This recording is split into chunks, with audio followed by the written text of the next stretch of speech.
Joining us now to talk about these delays is David Fishman, the owner of Cadillac Travel. Thank you so much for joining us tonight. Thank you for having me. So we're seeing what's going on in the airline industry, crippled by weather-related delays this summer. Again, we saw this, of course, over the holidays as well. Is there anything that can be done to prevent this situation if you are a passenger expected to be somewhere? I mean, look, you can't control the weather, of course, but what do you do? Well, the hard part is that weather in another part of the country can control your flights. If a flight's coming in from the East Coast and coming to Detroit and it's shut down in the East Coast, that plane doesn't arrive in Detroit. Now your plane isn't there to go to the next destination. So that's the domino effect that you're having right now. Some of these flights is because they either can't get into the East Coast if you're flying there, but you could be going from Detroit to Denver, okay, the opposite direction. But if your plane doesn't come in from New York or the East Coast, other places on the East Coast, then you're not going to get to where you're going because you don't have a plane. Yeah, and it's not just the plane. You have the crew, the flight attendants, and of course the pilots. Are they in position? And then you talk about their flying hours and things like that that come into play. And we've had it before personally where we're here, but the pilot is stuck in Florida and they can't get to the plane here because their flight in the morning was delayed. And so it creates this domino effect that we talked about. And so for people here in Detroit, you know, we mentioned there 161 delays today, 19 cancellations in and out of DTW. What do you do if you're in that situation? Well, what you got to do is you got to be a little proactive in a few ways. One, always take insurance, so that way at least you have delays or things that it can cover things for you, because it's not the airline's responsibility because of weather. So they're not going to give you meals, they're not going to put you up at a hotel. But if you have insurance, at least you'll have that. The other thing to be proactive about is call ahead, see what's going on, what the information is on your flight. Call ahead. Have you ever tried to get a hold of an airline? Go online. There's a 17-hour wait. Go online, go to a travel professional, can check these things out. But in a general sense, try and find out what's going, and then see if there's other airlines that are flying to your destination, because maybe that plane is coming from someplace else. And so a lot of times, they don't have code shares anymore where they'll just move you on to that other airline, but they would probably allow you to cancel and get a full refund, and you go on that other airline, and that may save your trip. But there's not time in the sense of you go to stand in one of those lines that is 200 people deep, and there's one person there trying to help everyone get them on different flights. You're in that situation. Is it okay, in your opinion, would you be proactive enough to book on another airline on your own with the hope that the airline that is somewhat responsible for keeping you there will reimburse you? Well, you do have another piece to that puzzle, is that the value of your ticket is there. So if you cancel your ticket, if they don't pay you, you still have the value to use that ticket later on. So you do have that option, at least if they don't come up into the table and say, okay, thank you for doing this, because it opens up one more seat for another passenger who's delayed, who might get out sooner now. So thank you for doing that. Should be the policy in general, because if you're not using it, it doesn't harm them in any way, shape, or form. So you have value in the ticket if it's unused, and you potentially have a refund if they do the right thing. But mostly right now in these types of situations, you know, I tell people one of the other things you need to do is, I'm sorry, but pack your patience, because they don't have a lot of responsibility, so you're going to just have to punt and move around. Now, if you have to be there, then look at as many alternatives as you can to see how you can possibly get there, whether it is maybe driving, depending on how far it is, or using an alternative airline. You said something interesting a few moments ago when you mentioned that the airlines are not responsible for weather-related situations like we're talking about on the East Coast right now, and the impact it's had in Atlanta and everywhere else on the East Coast, and even the domino effect we're feeling here. My question is, when is the airline responsible in weather-related incidents? Because it has that domino effect, and we saw with Southwest what happened during the holidays, where, okay, it was weather-related, and there were weather-related issues, but because of their computer system also played a role into this. So when does it become the airline's responsibility, and when is it on an airline when you're in a situation like this? Well, that is an excellent question, because at the end of the day, according to the rules, if it's weather, it's not their responsibility. However, but where does that stop? Right, where it may stop, and maybe the Department of Transportation needs to have more of an impact on this, is saying, if your system is not in place to make sure your people are in the right place at the right time, which is part of what happened with Southwest. They weren't getting the information because they had problems with their computer system with regards to scheduling, which brings us back to the lack of pilots. A lot of pilots, maybe that's another thing the Department of Transportation needs to look at, is maybe increasing the age limits on pilots, because they've been talking about that. Maybe up it a few years, that could make a difference. And plus, during COVID, during times there was a lot of pilots and other people that were laid off that never came back. So, and crew. So you have the timing out, and you have lack of staff, and you have the excuse of the weather. So the difference is going to be if the Department of Transportation can create new rules to help the traveling public. Otherwise, you'll be continuing in this circle, and the airlines themselves, because they have really antiquated computerized systems and communication systems, need to bring that up to date, which obviously, you know, Southwest is working on it diligently, and so are the other airlines. I talk to them all the time. They're working on their IT all the time. We're talking with David Fishman, the owner of Cadillac Travel Group. And so in your experience doing this for so many years, are you seeing more issues today than, let's say, you saw 10 years ago? I would say yes, because... And why? Mostly because of staffing issues and technology issues. The weather's going to be the weather. Sure. It's always going to be. But when you have a pilot that's sitting there, and now that plane can go, but that pilot timed out, and they're just literally, they're sitting there, they're waiting to go on the plane, but they time out. But so then I ask you, they're actually on the clock, even though they're not doing anything. But are the airlines prepared to handle the weather-related events, in your opinion, from what you've seen? I think that in a general, you know, it's a tough call on that one. I think because of lack of staffing and problems with when they were working and negotiating with the pilots, and layoffs and things that they did and buyouts during COVID, I think they were ill prepared for what was coming after COVID, because it's clear that they're not prepared because they didn't realize the demand that was going to happen after COVID, which means they didn't replace flights, they didn't add enough staffing to be prepared when that onslaught comes. When 84% of the American public says, we're going to travel in 2023, but you're not at the capacity you were even in 2019, you're going to have a problem. No doubt about it. We will continue this conversation after a quick break with David Fishman, the owner of Cadillac Travel Group. Stay with us.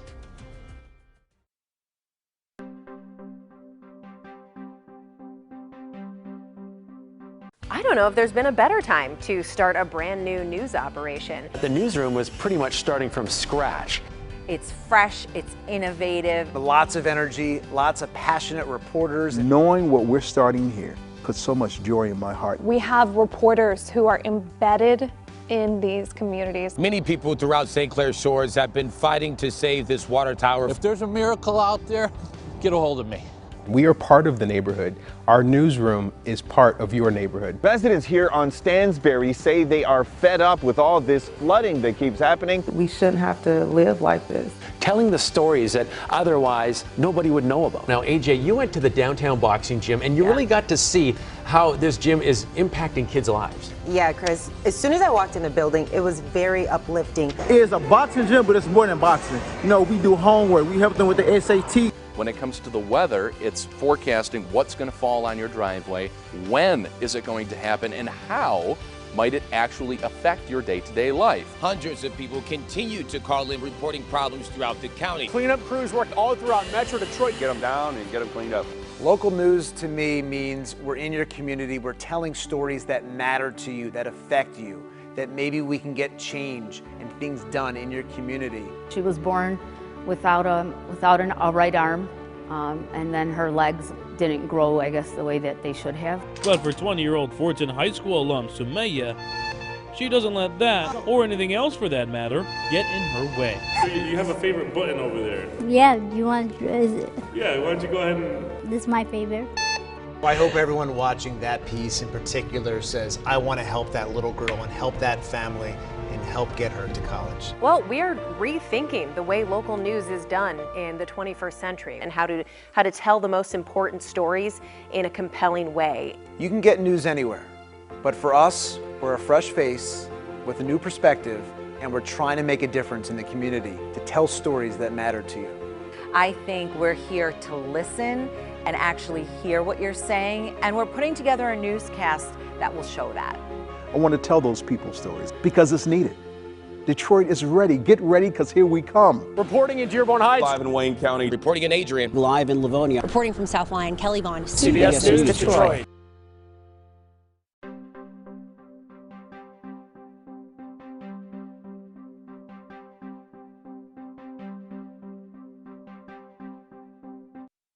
You're watching CBS News Detroit.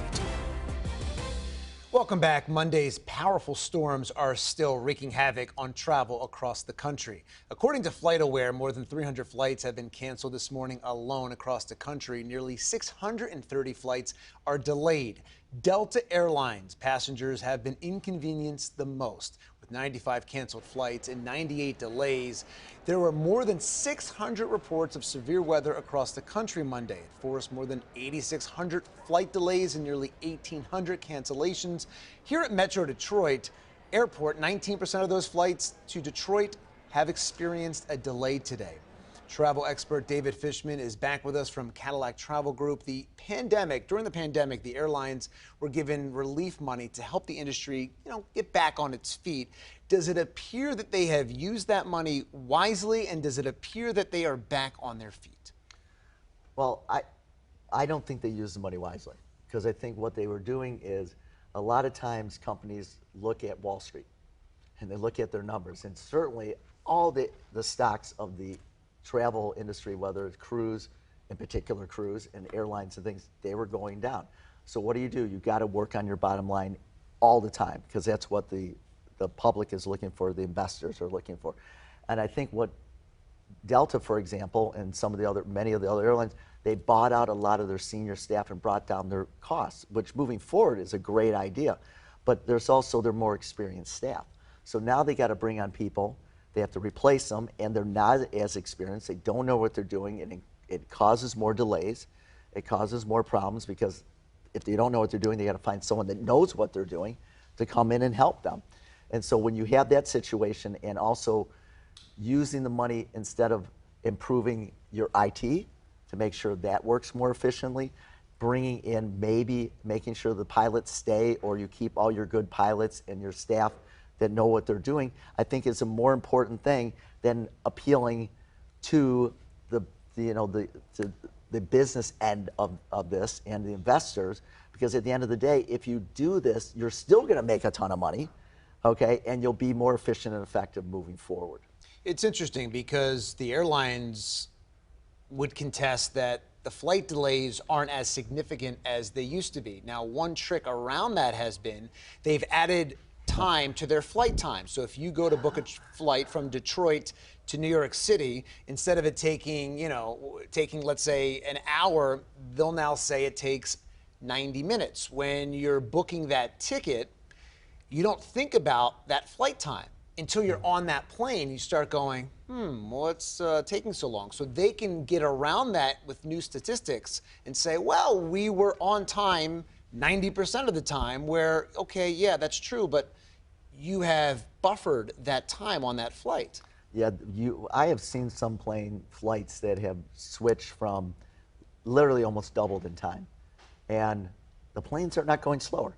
So clearly, they're not going slower, and yes, that is an issue, because it's making it seem like they're doing a better job with their efficiency in regards to on-time performance and things like that. But they're not. I mean, a majority of the flights that I've seen lately that I personally have flown have been early, by sometimes a half hour, 45 minutes, which ironically, you sit on the runway because that other plane hasn't left yet. And so you see that going on a lot of times, where planes are sitting there waiting for the next plane to go. Now, there's the other issue you start running into now with staffing is also air traffic control, which is another shortage there as well. There's a shortage correct. there. That's going to continue to create more problems with delays and issues as well when you're flying in the future. And look, it's tough when you're in that situation, if you're traveling alone or with a family, with little kids, things of that nature. So what is your best piece of advice to somebody? I mean, obviously you have to pack your patience, and you've talked about being aware, but what would you say the number one thing is when you're going to travel? What's the advice that you give to your customers? Well, you know, if you're talking about saving money, it's about flexibility, okay? If you're talking about the idea of what you do when you have a problem, I could say the number one thing I tell you not to do is don't upset the gatekeeper. Do not upset that person at the counter. Do not attack the person at the counter or the people that are on the planes, the flight attendants and things like that. It's their job is to take care of you. It's not their job to be abused. And if you give them kindness, that will go a long way, that you may be the person that gets on that next flight and the other person may not. So with your patients, pack a little kindness, and I'll tell you, it goes a long way when you have a crazy airport and they're being attacked by a lot of people. You got to be nice to those people. It's not their fault. Certainly so. I mean, it's not their airline. They're just doing their job. And so we can sit here and complain about the travel and the airline industry all day. What do you think a solution would be? Do you think it requires the Department of Transportation getting involved? Where do you think change needs to be made? Well, there's a few things. I think that the hub and spoke system was created for not efficiency, but more like anti-competition. So I think that you need to create more competition in the industry somehow, make it so these other airlines are taking slots, so you create different opportunities to maybe fly in a different airline, which may change directions of where planes are coming from, that may make it so your flight does get out. And the other thing they need to do is create, and there's been a lot of talk about, and I mentioned it, about increasing the age of the pilots, of their retirement age. So they still have a choice, they can retire early, but create that so you have more pilots that may be available. And then you have to expedite your IT and really get your IT department really efficient. And if you do those things and the Department of Transportation cracks down on things that aren't proper, then I think that you'll see an improvement. And I think just adding more planes in particular, although it's not going to change the weather, will bring down the pricing as well as improve the opportunity to get to your destination that you might not have had before, because we got to get more people in the air, because we have more people that have the desire to travel more than ever before. Certainly so, and maybe I'm speculating here, but it doesn't at least feel as if the airlines are motivated to do that without, let's say, Congress or the government stepping in. They're making record profits right now. That's so clear. To them, everything potentially is fine. They're doing great. I mean, according to their business plan, the airlines look fantastic in particular. I mean, they're making tons and tons of money. The cost of travel has gone up dramatically, more than almost anything else out there in regards to inflation. So they're doing well. So if they're doing well and no one says you have to improve on the servicing and other pieces of this, what's the motivation? So, I mean, I believe it. At the end of the day, they want to do a great job for their flying public, but sometimes I feel a lot of people feel like it's flying buses and it's dropping in the service. It's not the white glove and the white tablecloth that we see from this, the early days of travel, where it was a great experience. And I think that needs to be a focus of bringing back the good experience, and improving those little things could go a long way. It's a city bus with wings. I understand the analogy there. All right, well, again, David Fishman of Cadillac Travel Group, we appreciate you joining us tonight with the insight here as travel delays around the country and, of course, at Detroit Metro Airport continue due to the severe weather going on the East Coast. Hopefully it gets better. Thank you for having me. Let's hope so. All right, thanks for the insight on the travel industry.